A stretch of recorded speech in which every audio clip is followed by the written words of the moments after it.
唔爆氣囊就冇命噶啦。哇，健哥你喺度睇咩？哇，做咩啊？個氣囊爆晒嘅？梗係爆氣囊啦，你睇睇個車頭，哇！撞到咁嘅樣，唔爆氣囊就冇命噶啦。嗱，我同你分享下呢單嘢嘅經歷啊。個車主啊，一個20幾年嘅老司機，響茂名嘅高速公路上邊追咗尾，完全都唔知點樣做。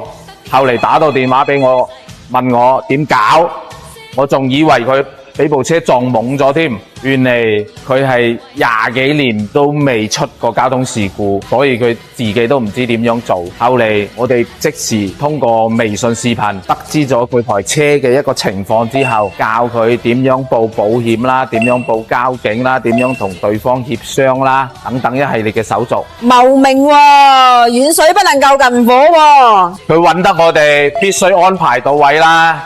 響佢處理交通事故嘅同時，我哋已經派咗一台拖車去會合佢噶啦。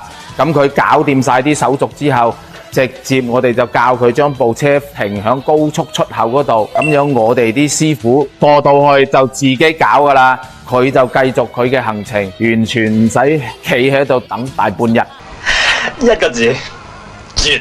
嗱，車就拖咗返嚟啦，睇下我哋點樣同佢恢復唔錯啦。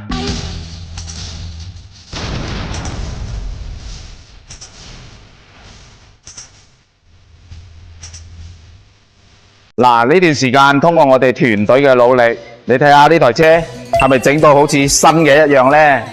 你過嚟睇下，呢個前嘴一整套冚唪唥晒，我哋全部同佢換晒佢。安全帶、氣囊、儀表台、玻璃落足料，全部換新嘅。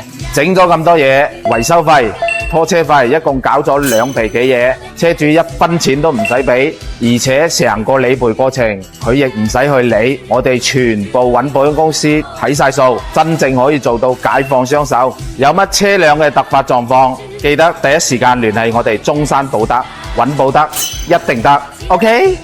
牛逼！